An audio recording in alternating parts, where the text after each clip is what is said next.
Well, Obama landed in St. Petersburg, Russia for the G20 Summit today, where the possibility of a strike on Syria loomed large. Back stateside, as Congress weighs the option of another U.S. war, the big question is, who exactly are we supporting? Now, Secretary of State Kerry says the rebels are largely moderate. I just don't agree that a majority are al-Qaeda and the bad guys. That's not true.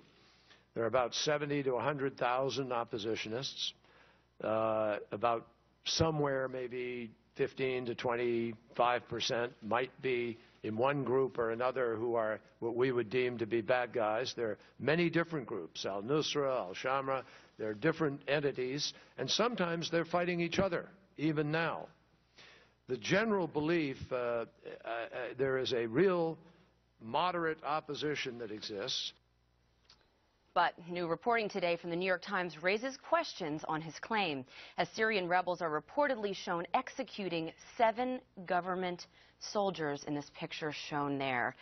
Greg, as well, the Russians have released a 100-page report today detailing a WMD attack from earlier this year in Aleppo, a suburb of Aleppo. So we know for a fact that al-Qaeda groups have WMD, according to the Russians. This is something we debated here the other day. Some skepticism. It sort of plays into my theory that this could be al-Qaeda, maybe not Assad. Yeah, I mean, Kerry's right. They are moderate. They are moderately psycho.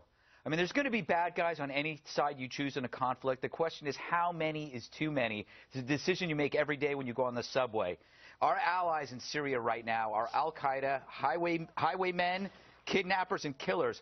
At least we know Ariel Castro isn't there. It's not a good group of people. I don't know. I feel like it's we can't confirm anything about this conflict except that it's a conflict. Essentially, it's like that TV show Storage Wars, where you show up and you're going to buy that locker and you have no idea what's inside of it. Dana, when President Bush went into Iraq, Democrats were, many of them, supportive. Now, in their testimonies, they're taking digs at the intelligence that President Bush used. But isn't the intelligence questionable this time around when it comes to Syria? Well, according to the Obama administration, no. But then their case seems to, and I've tried to be supportive of them, but everything that you read, their case seems to unravel just a little bit more. And on the photograph, war is hell. That is, up until now, you've had 120,000 people killed at the hands of Assad. He's killing his own people. My take on part of this on the photograph, which is it's photojournalists and more journalists in the country would actually help us more. It might not tell us exactly who the rebels are, but it would give the world a better picture as to what is going on there. And unfortunately, journalists are also targeted in a war like this. So there's not enough of them there. If there were more, then we would probably have a better picture.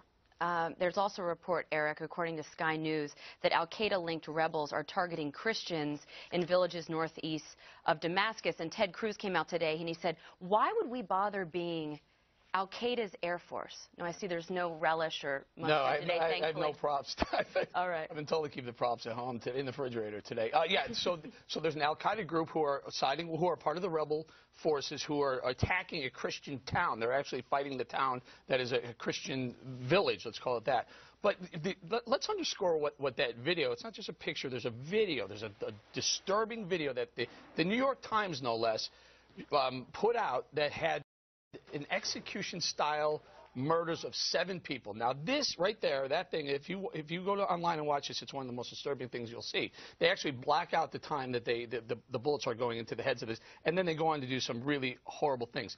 It underscores exactly what I've been saying for a week here, if not longer, that we don't know who the rebels are. And the people who are doing those executions are the rebels. Those are the people who are siding with. Those are the people who are helping out. Are you sure you want to help those people out?